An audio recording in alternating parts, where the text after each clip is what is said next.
All right. Hello, everybody. This is Comix Asylum Live. My name is Steve, and I'm here with Vaughn. How you doing, Hello. Vaughn? Doing good, man. We got the apocalypse outside with this weather. Yeah. Woke up No, this it's not. It's morning. actually, yeah. Pardon? It's not really, but it's weird because there's force. Is it forest fires that's going on? I didn't even read Yeah. what Apparently, was there are going on. forest fires as well as the blistering heat. I think we Yeah, had with the Humidex. What's up, Rogues? it rogues. Um, it was like 45 degrees in Toronto yesterday, and then waking up to forest fires. So like it's been. Remember when we had those forest fires in Quebec a Yeah, few yeah. years ago? A couple years Same ago, kind right? so it smells like Same kind. barbecue outside, Mm-hmm. and everything's overcast. You can barely see the sun, and there's like this orange haze. On everything. Yeah, so it kind of like if anyone is or remembers Beverly Hills Cop 2, it's kind of like the last act when the sun was setting and everything was had this orange haze to it. So that's kind of what it's like. But let's jump into it because we're gonna have a bit of an abbreviated show today. And oh yeah, Rogues, definitely. Batman 2 now February 2028, which sucks. Yeah, so they're delaying it. Yeah, I thought that was weird too. I didn't even Nah. when the date finally came up. That kind of threw me off as well too. Yeah. Yeah, so you know what? Let me see if I can find that and we'll just share it. But yeah, so weird in that a film that just keeps getting pushed back further and further and further. Yeah. And there's almost like there's no thing in sight for it, Yeah. So I right? think they're still actively shooting right now. They're still haven't wrapped yet. Well, they did release an image. Um, they released kind of like a teaser image. Mm-hmm. Let's see if I can find it. And it looks cool. There was a teaser trailer. It definitely looks cool. But the thing about it is, it's like we were talking about this just the other day, and it's kind of like, um, how long can something go on before it loses steam, right? That's almost like the Blade situation. They pushed back Blade, kept on pushing it back. I know it's not as egregious as this is not as egregious as what they did with Blade, but it kind of feels like that. Seeing that this is already like they actually had greenlit this. Blade was kind of in mysterious kind of limbo for a while, Yeah. right? So Yeah, so here we go. Batman Part 2 has been delayed once again. Matt Reeves' follow up to 2022's The Batman, starring Robert Pattinson, has been pushed to February 18th, 2028. Reeves made the announcement and released test footage from the film featuring Pattinson as Batman. The delay means that will be a 6-year gap between the installments. There were some great comments on this post where someone said Robin is going to be fully grown by the time whoever this they film cast comes is out. it. Yeah. Yeah. So Scarlett Johansson and Sebastian Stan are in it as of yet undisclosed roles. What are your thoughts on the delay? I mean, it is. I know he had some personal stuff that he had to deal with, and I think that was one of the main things supposedly. Which Mhm. is like I get that, and if that's what it is, I'm not too concerned. But it just seems like it's a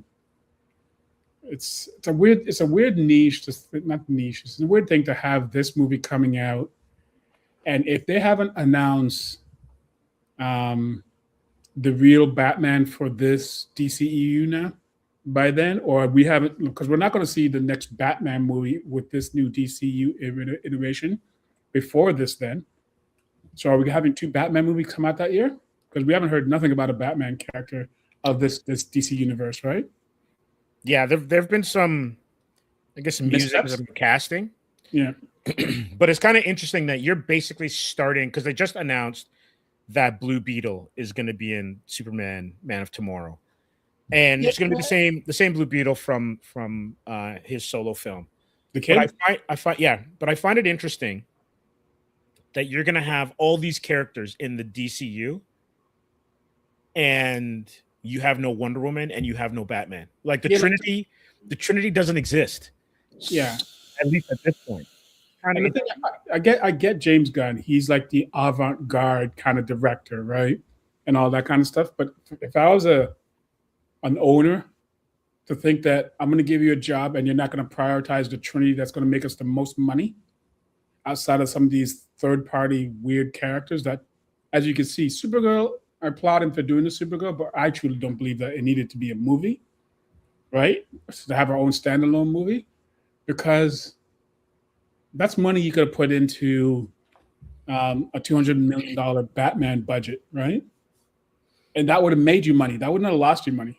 There's no way in any way you could have said that, depending on who was directing it, but there was no. And I think Batman has enough staying power no matter who it is directing that thing. It could have been another Joel Schumacher Batman, and that shit would have made more money. well, Rogues says Batman will never lose steam. He is as popular as Spider-Man or more so, but I get your point. Yeah. Right? Yeah, people will always be jacked for it. Yeah. But what I'm getting at is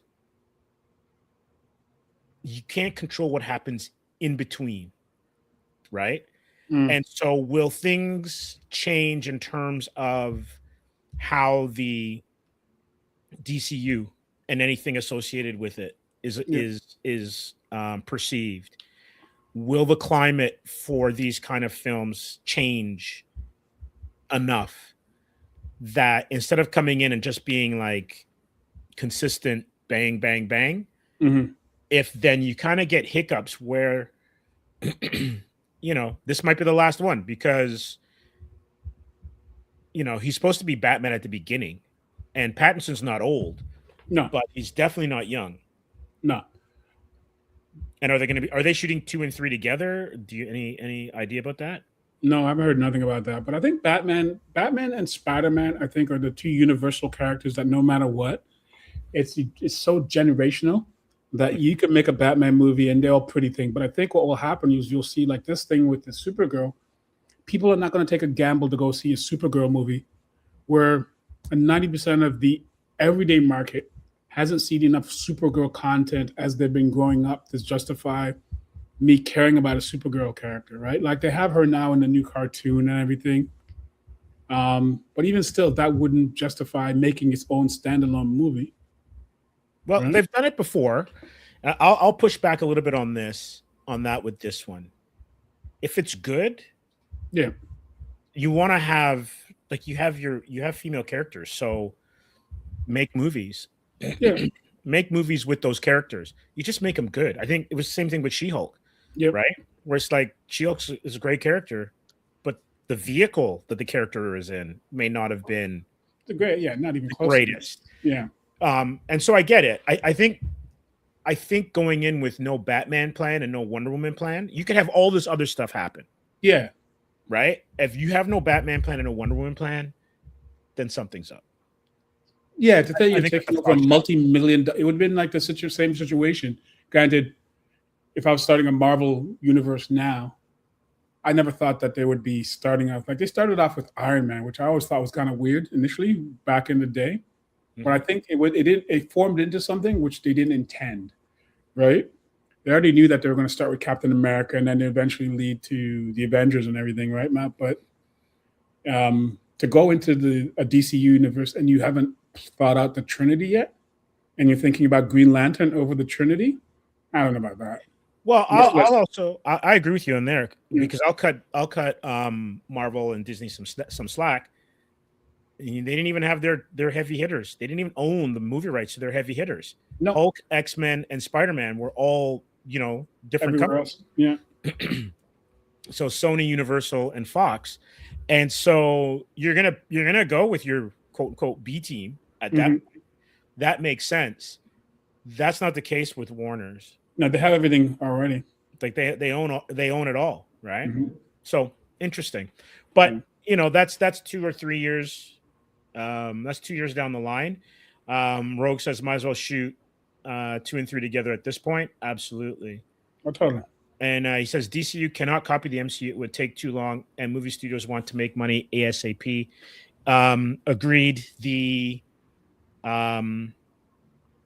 movie landscape is different. Definitely different. But even more so, that would be more of a reason to say that you got to pull the Trinity into the forefront faster, right? Yeah, totally agree. Other big news, there was like San Diego's next weekend. So I guess as of like what Tuesday or Wednesday of next week, it's going to be absolutely bonkers. But the Yeah, news is yeah, starting to trickle in. trickle out. Yeah, And so Kevin Feige and the Disney press were in, I think they were in Shanghai, yeah, in Japan somewhere there. China over the weekend, and they Go down there. I think it was all Avengers based. Yeah. And so we have our first look at the, I guess, the movie poster. I think it's a movie concept. I think it's a concept. Like it's concept art, right? And depending on how on the nose these concepts are, it's going to be really interesting to see what this movie is going to look like. Yeah, what it does confirm is that all the leaks that we were seeing floating around on, for them, at least some of them for the most part, that was on like these bootleg, Instagram and all these YouTube videos and everything. I mean, all this stuff is pretty bang on, like the concept. So that concept leak that happened like day one, even before they debuted the chair sequence of all the whole. They've had a big data breach then. It might have been.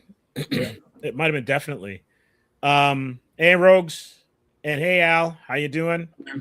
Thanks for joining us, for sure. If you take a look at it, Doom's eyes, comic book look accurate, though. That is true. The one thing that I noticed right away is that Steve's holding Mjolnir. Yeah. And that's the Mjolnir that was from Shattered. That's the one that Jane Foster was holding. Yeah, Jane Foster was holding. Was wielding. But you've got Cyclops in his comic accurate. Absolutely, yes, for sure. And yeah, Ryan Mandering's artwork that was leaked ages ago. And so you've got all the X-Men. Gambit being in there is kind of cool. You've got the Avengers / Thunderbolts, Thor with his short hair, and he still has Stormbreaker. It's interesting that you've got Reed and Steve in such prominent positions. Yeah. In this, and I don't know what the connection to Reed and Doom will be. That's going to be the most interesting thing, because if they flop that part of it, I think that could be weighted pretty heavily or positive or negative against the movie as a whole. Yeah, I still don't know how this is going to come about. And I do know that there have been some rumblings of a little bit of discord because they can't seem to have this come together. So whatever the edit is, it's not coming together. And so many characters. We were joking about this in the green room. Everyone's going to get what, minute and a half of screen time? At most. At most. Maybe everybody gets a minute and a half over 8 shots that they show up in. But I mean, then based on how they're doing this concept, then you get, I guess, Steve and Mr. Fantastic and Doom are getting the. I mean, Doom's going to be it's going to be predominantly from Doom's perspective, as far as I'm gathering right now. And this is my fear too, because it just hit me today. If Robert Downey Jr. is the big bad, you're going to see him without his mask quite a bit at some point. Yeah, and that's what I hate. I hate that type of shit, right? Because it's always in their contracts. Yeah, I will be behind the mask for initial scene, but he'll have his mask off for probably the late second arc onwards. Yeah, maybe. Right? Maybe. Al has a good note. There's a notable gap top left above Thor. Space for White Vision, maybe Captain Marvel. Absolutely. Yeah, there's a lot of things. There's a lot that they can do in there. Seeing Shang-Chi in there is cool. You got Falcon in the upper left corner. The Wakandans with Shuri and M'Baku are there. So it's interesting. And yes, this did drop. Rogues, you are correct. Elephant in the room, Adam Driver as Magneto. That was rumored. That was rumored. I mean, if they do that, the only thing is then we forego a lot of timeline stuff in the original X-Men kind of canonical universe. So it'd be interesting to see where they started up from them. Because if he's that young, and granted, we're probably talking about the new universe, right? So it'd be interesting to see where they start the X-Men then. Hey, Adam, what's up? Thanks for joining us. Hey, guys. Yeah, no worries. Hang around as long as you can. We're not going to be going too long today, so there's a good chance that by the time you're ready to jam out, we'll be done. But we're going to hit on some pretty interesting things.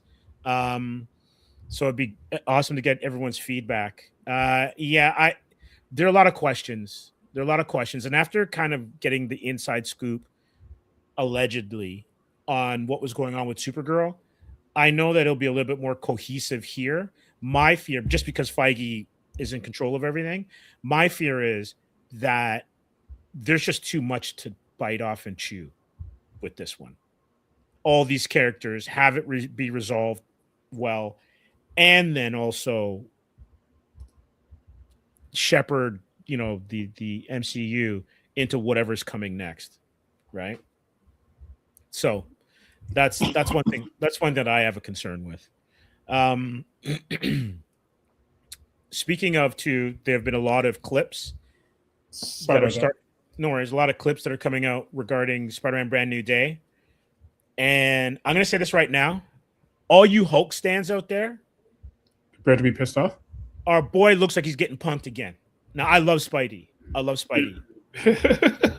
Spidey's my guy. But come on, man. Anytime you see Hulk's getting beat up by his own dudes. It's funny because we waited this long to have Hulk back in the main MCU, to have him as a featured character, and he's never getting no play. Well, Universal, still has the distribution rights. Yeah. So there's that. But come on, man. All you see is footage of Spider-Man kicking his ass, Punisher shooting him. Yep. After, I'm still mad about Tony beating his ass in Avengers 2, as well as the punking that he got from Thanos. He hasn't beat anybody, really, since the Edward Norton Hulk movie. And I love Ruffalo. This has nothing to do with Ruffalo. Yeah.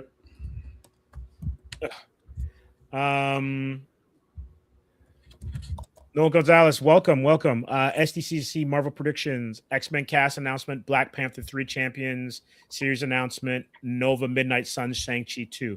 Those are some interesting guess. We'll see. I'm sure that there's going to be a lot of stuff dropped. We're going to touch on some of the comic book stuff. Yeah.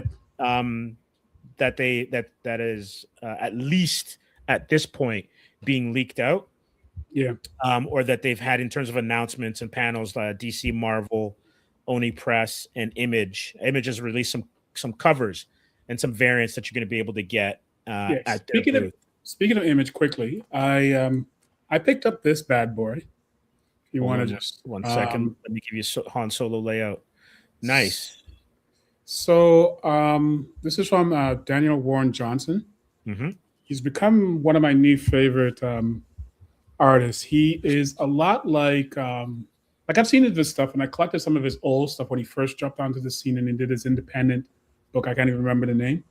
Right. But he's really come into his own. When you look at this stuff, it's a lot like I don't know if you remember the old black and white insides for Appleseed.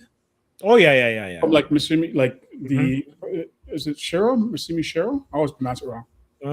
I'm not sure if Shiro did Appleseed, but yeah. Yeah, so this the Ghost in the Shell. Ghost in the Shell? Shiro did Ghost in the Shell. It's Shiro. So like when you see the pages and how he does his construction with his zipper tone, his characters, like there's this not so actual perspective, you know what I mean? Like it's very manga style, like Thing just said, like Rogue just said, and I'm really liking it. I was kind of really appreciating it. And truth be told, I read the book, he wrote it, and it's a great story.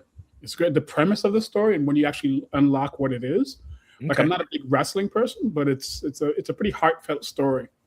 It's a way out there premise, but it's pretty funny.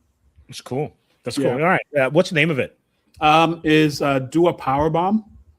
Yeah, That's a great name. yeah, Do a power bomb. All right. And so I picked this up, the black and white. This is a collected of a bunch of issues. I think the first 2 issues. Okay. And I'm going to go look for the originals to find those, and in the colors, and whoever does the colors as well too. I've seen some of the colors inside. Colors are great as well too. So I'm really looking forward to getting the rest of this story. I'll probably end up finding the collected edition and pick that up as well too, because it was I really enjoyed that. All right, I'll definitely take a look at it. I want to get back to one of Adam's comments here. Watching X-Men 97, was thinking Richard Gere would be a great Magneto from the Fatal Attraction era. Oh yeah, he had the look. Yeah, he had that presence. He had that look. Yeah, kind of. He still has the presence now, to be honest with you. Yeah. I mean, the fact that Adam Driver just too young, man. He has no presence. Like, I can't believe unless you're going to time, like, not reset, but do a time kind of thing. I'm not about him being that young. So wait a second. Why can't you just bring Fassbender? And that's what I don't know. And the other dude. Yeah. His name's slipping my mind. I know the guy from they played Professor X, right? Yeah. I don't know. Let me go find it. Let me get his name. I can't believe I can't remember his name. Yeah. And maybe that's what it is. That would be the better play. I guess you want actors that you're going to have for the next 10, 15 years. James McAvoy, that's his name. McAvoy, that's right. Yeah. James McAvoy. I really like him too. Oh, he's great. Right? He's great. Thanks, Al. I would think, and even more so with better material, I think he would even be better, right? Because I have to say, I like the first X-Men of that series. All the other ones I'm not too keen on here and there. Because they bastardized the storylines, and I don't think they did a fair justice in some of the storylines. Like Days of Future Past is not that's not no Days of Future Past. Like, come on. No. Jean Grey's rumored in Spider-Man. Yeah, there's Jean Grey who's rumored. It's also Rachel that's rumored. Yeah, it's Rachel, yeah. There's a lot of rumors going around. Sadie Sink, yeah, as Jean Grey. They would almost honestly, if they're doing Sadie Sink as Jean Grey, then the new X-Men have to show up in the black and yellow costumes. The black and blue, or the black and yellow ones from, like, remember New Mutants and stuff. New Mutants, yeah. Yeah, they gotta show up in those because she's what, like early 20s. Yeah. So it's gonna be all like year one.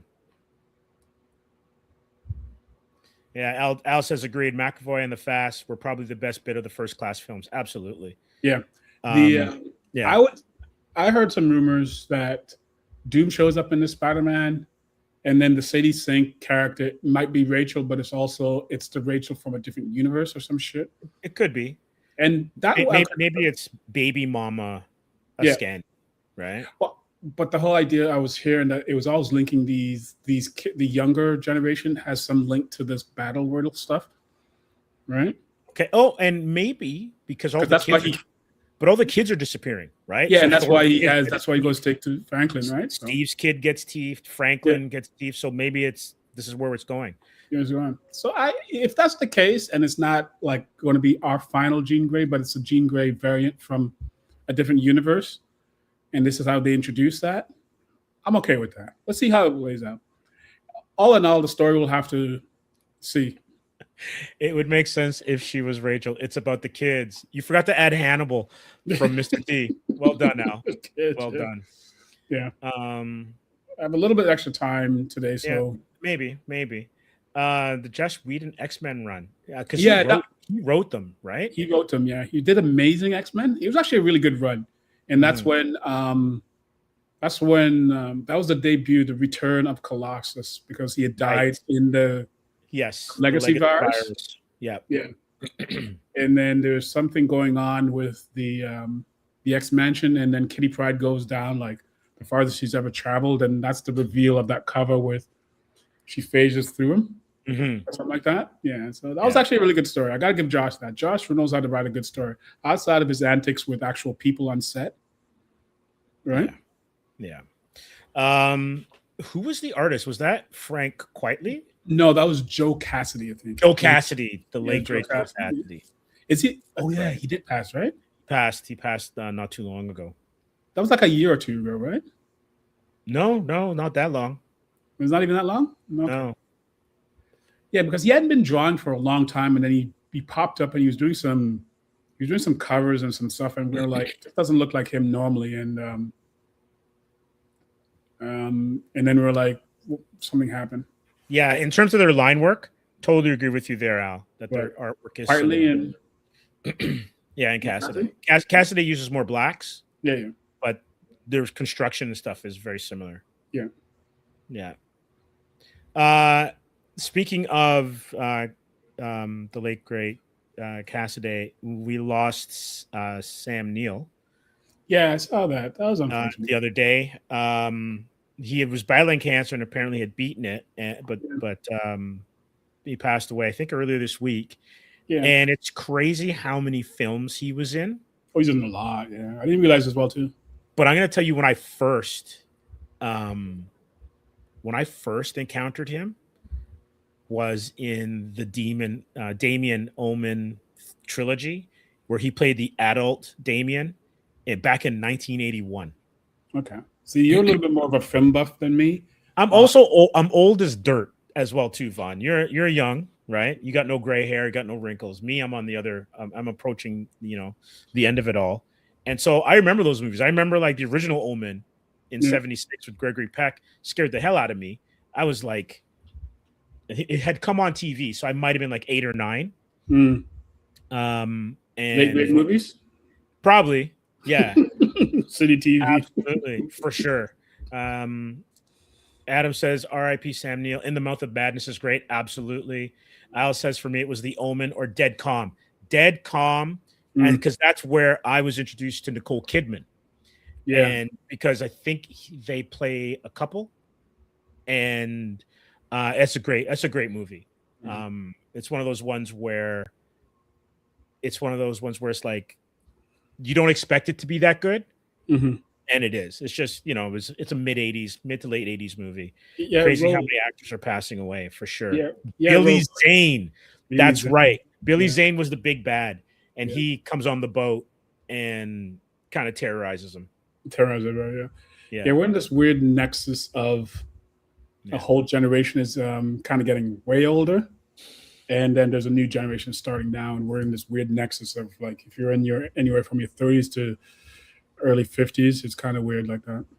Yeah, because when you think about how many comic book creators we've lost and how many actors and directors we've lost, these are all people that are in like their mid 60s on to their 80s, right? And that's kind of where life expectancy kind of starts to take a bit of a dip. But yeah, and you're right, we're in this like the Brad Pitts, the Tom Cruises, the that's within the next 10 to 20 years. That's when the Selma Hayeks, they're in my age group, right? Maybe a little bit older in some cases. And so hopefully we don't hear too many more passing, because we like them around as long as possible. Speaking of flicks, though, I saw the Odyssey, an advanced screening. Yeah. This is a hot take. People are going to come at me probably. You didn't like it? I thought it was fantastic. Okay. And it is just through recency bias. It's my favorite Nolan film. Oh wow! Look at you! Come at me, audience! Come at me. That's your hot take. Yeah, I don't think that's such a hot take. Okay, with all the heat, with like Peter Nwongo, and I was speaking to a friend of mine. We taught together for years, and she's of Greek heritage. And I said, my only complaint is that there aren't any Greek actors in the cast that you know of. Representation. Right? And she was saying that like that is a cause of consternation in her community, right? Oh, okay. But then she said, but it's a Hollywood movie. Yeah. And then I went, and the Greeks, there's nothing stopping them from making their own version, right? Who is a Greek actor of prominence though? You have to get somebody from like Greek television or something like that. Yeah, sure. Mm-hmm. I'm sure you can find somebody. Oh, for sure. Right? But it's a Nolan film. It's definitely a Nolan film. She's only in 20. She's only in 10 minutes after all that controversy. Yeah. Wow. She's not in it that long. But I think it's more the symbolism of it. But Yeah, everyone's great. Everyone's great. Matt Damon's great. Charlize Theron's great. Like it. Tom Holland's great, even though he says dad instead of father. Right. Well, that was the whole thing too, right? Because he kind of Americanized it as well, Mhm. right? In the language that he chose. Yeah, but in reality, no one's mad that Matt Damon is Odysseus because like Matt Damon's from Boston, Mhm. right? About the dialogue.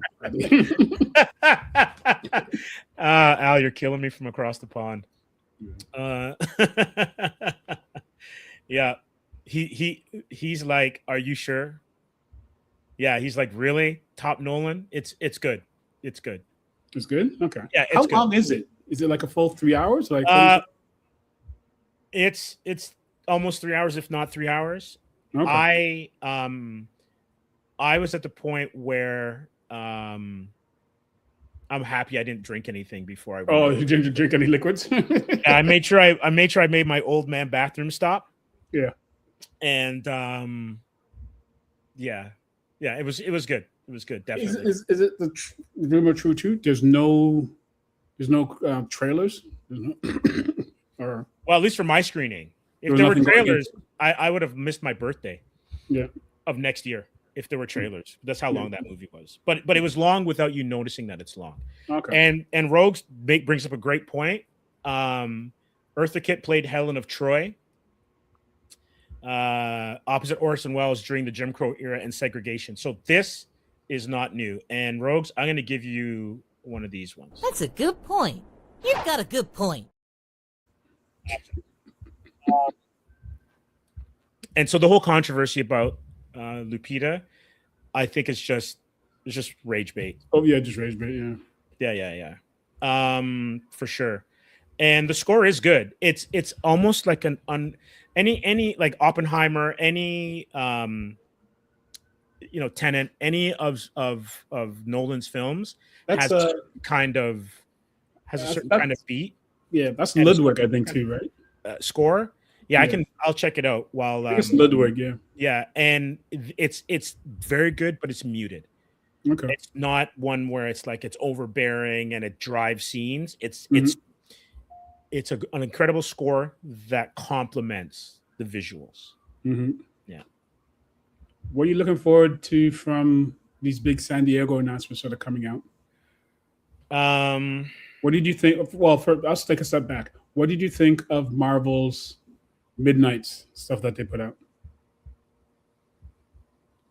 Oh, you know what? Let's share it with everybody. Yeah. I took a look at it, and visually, I'm underwhelmed. See, that was my thing too. Like That's after just me, though. after all this hoopla and them saying that they're going to go at DC's neck and try to compete with DC, I didn't see enough to think that this is going to this is going to catapult things, because they've done already the Marvel character vampires kind of thing a little while ago when they had, was it Blade's daughter, or when Blade became like the Vampire King or something like that? It was like 2 years ago, and he infected everybody or something like that. So there was nothing that really that was so far out of the box. Right. That's the one that Pepe Larraz. Pepper Larraz does, yeah, and that was a great series. Pepper drew the shit out of that book. Oh yeah, he absolutely matched it. But I'm like, and like, what are you trying to like? And also, like, the creative teams didn't really jump at me to say that these creative teams are going to like break the mold against anything that would be outside of Marvel's normal wheelhouse. Right. I would have done a whole thing where they took all the Marvel books and went a manga driven. They did like a whole manga universe thing. That's one that can work. That's definitely one that could work. Al asked, "Can you hear the dialogue?" Yes, you can. Actually, there were no Bane issues. There's no Bane issues. Yeah. Rogue said that Chris Stuckman said the auto had a few issues, but that's always like he's always done that. But for the most part, audio leaks. It's just because of how raw he does, Mm. or how raw he does it. And he doesn't do a lot of post, like he doesn't do a lot of ADR. Mm-hmm. And so you kind of get what you get. with Like it. on set kind of stuff, you mean?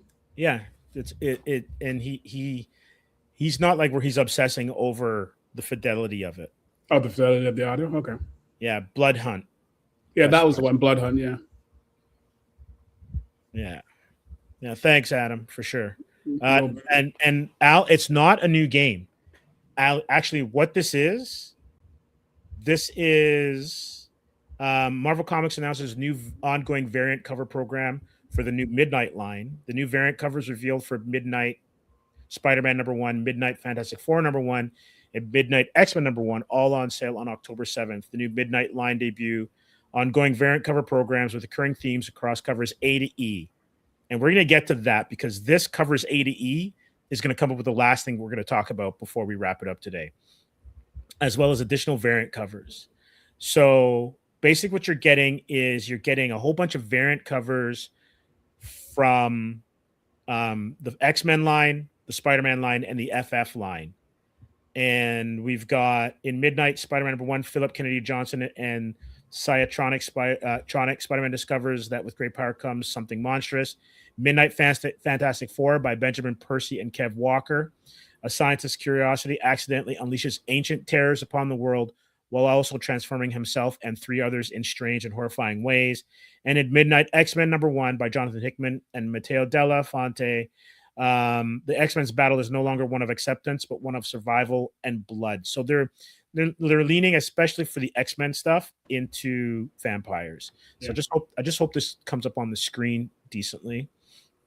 So this is the Spider-Man cover. I'm assuming this is Black Cat. Yeah, and that's what's my favorite artist there. What's that one? Is that the female one? Peach Momoko? Peach Momoko, yeah. Yeah, so this is another Spider-Man one. This is another one as well too. And so I'm not. Sorry, Mike. My mic's. Yeah. How about now? It's still a little bit echoey. But... I'm in love. Yeah.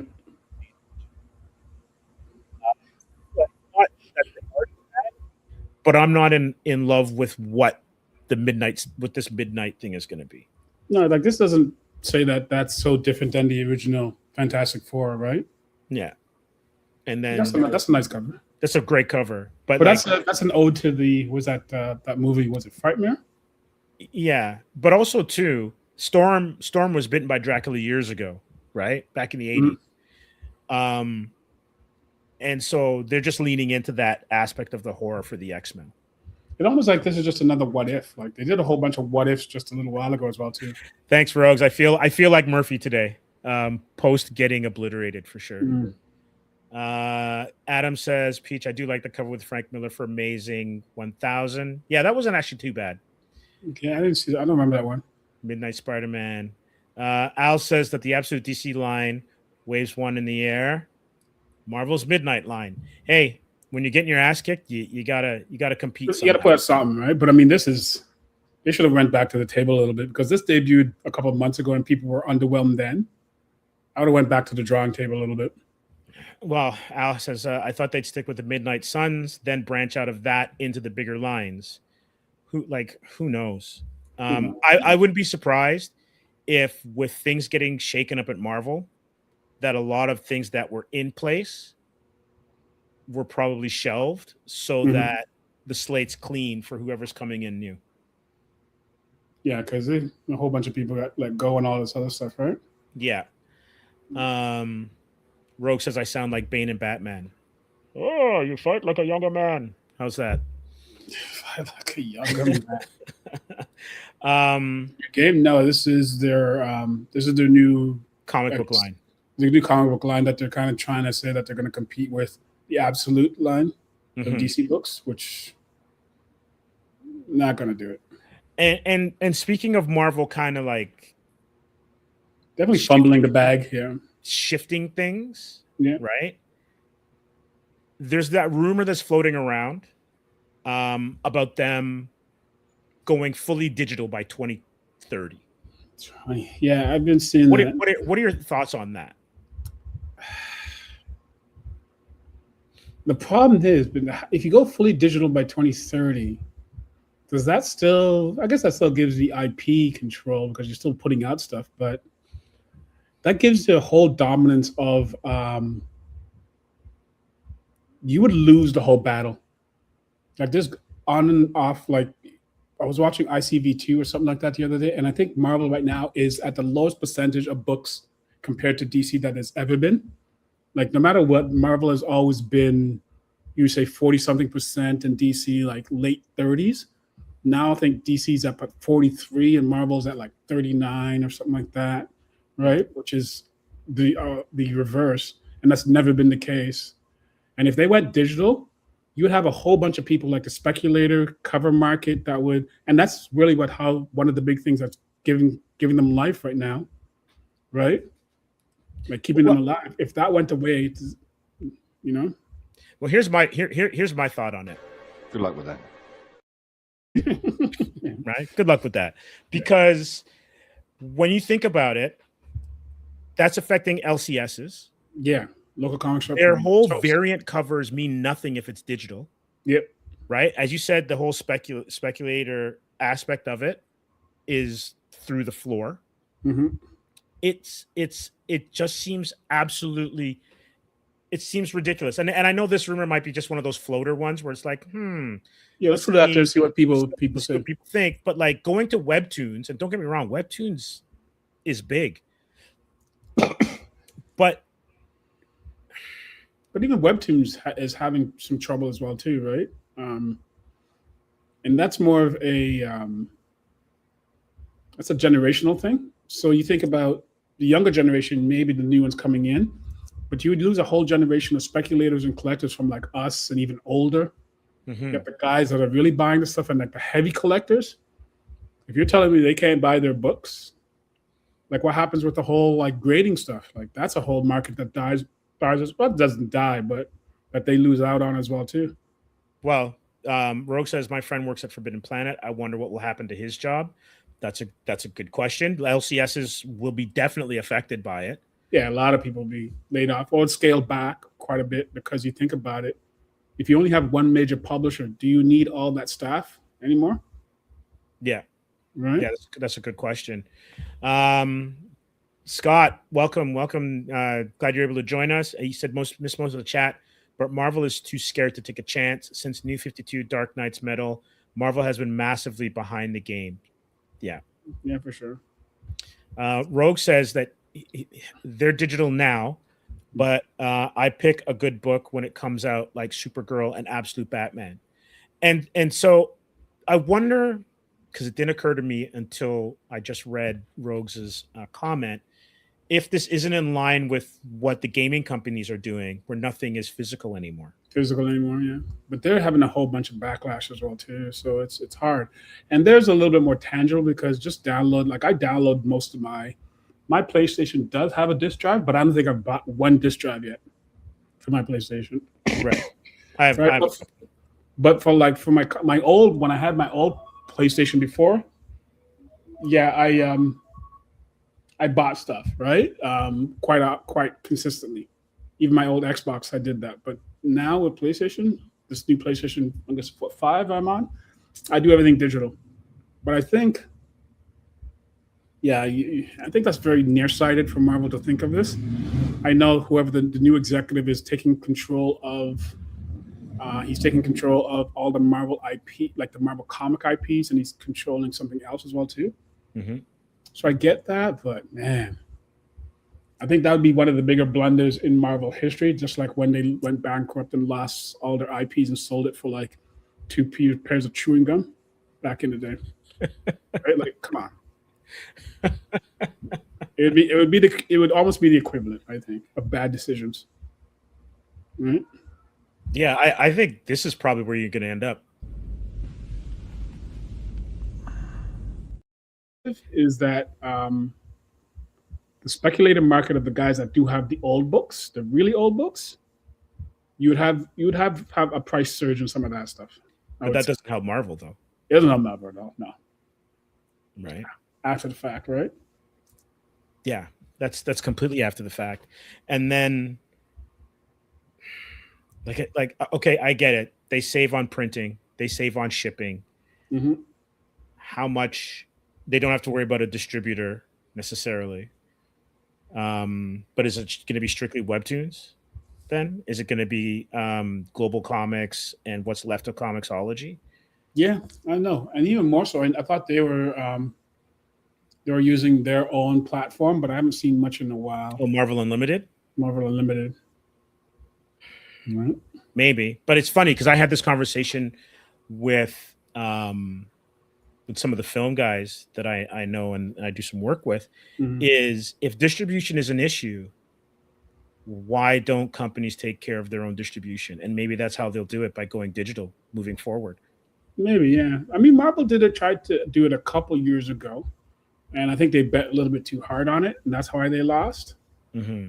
But I also feel like they have enough that they could do something. I Man, mean, that so they should have done what they tried to do years ago when was it not Wizard World that just went bankrupt?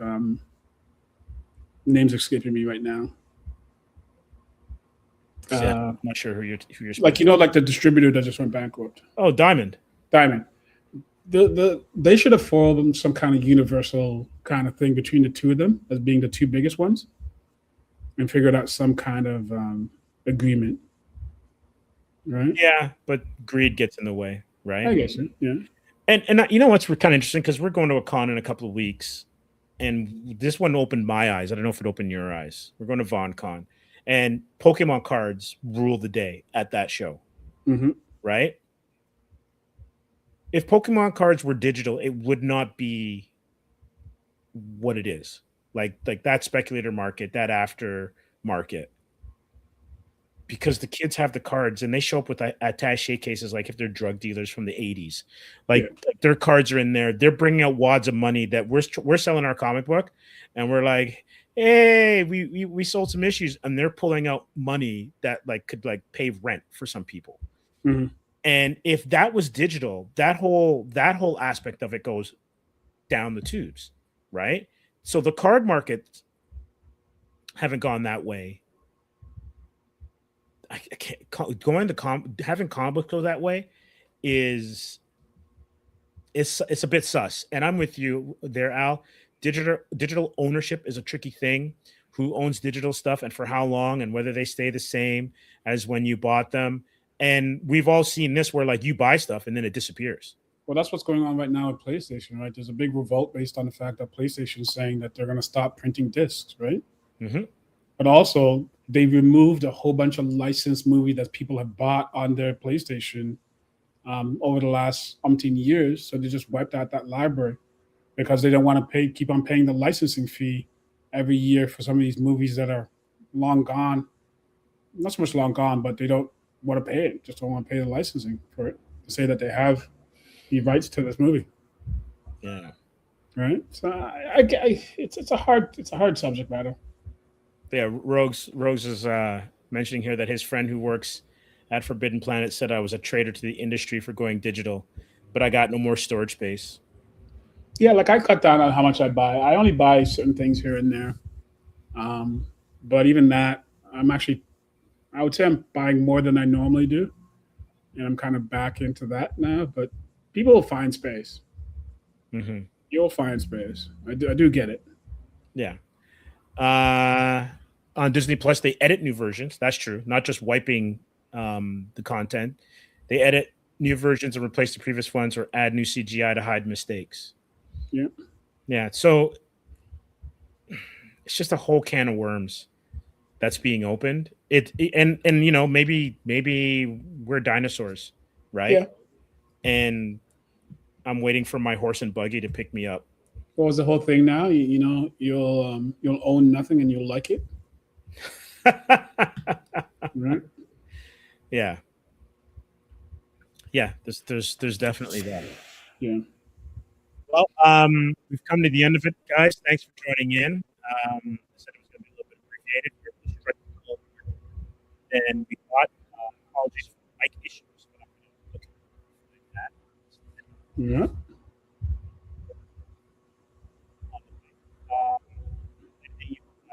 So I'm having a hard time hearing you, man. Is there anything that you want to impart on before we say goodbye? Me? Not much, man. Really, guys, just read what you read, enjoy what you can, and support your local LCS as much as you can. Yeah, absolutely. Al Davis, parting words. I don't want to go around someone's house and not know what they like. No books, films, music, art, comics, etc. Yeah, Mhm. for sure. All right, take care, everybody. Thanks for care, man. joining us, and we will see you guys at 7. Join me in a few hours because I'm teaming up with J-Man again, and the gang looking over some GI Joe comics. And I'm going to be hopping out in the middle of it to go interview or at least attend, and hopefully I get a chance to speak to him, Adam Gorham, because there's an event not far from my house, like 10 minutes away, and he's going to have some new Hulk books. Oh yeah, Infernal Hulk. Yeah, I saw that today some when I was at the Infernal store. Hulk. Yeah, so I'm going to be checking that out. All right. Yes, and Al, it's Murphy, Steve Murphy. For sure. All right, take care, everybody. All right, man. Have a good one, everyone.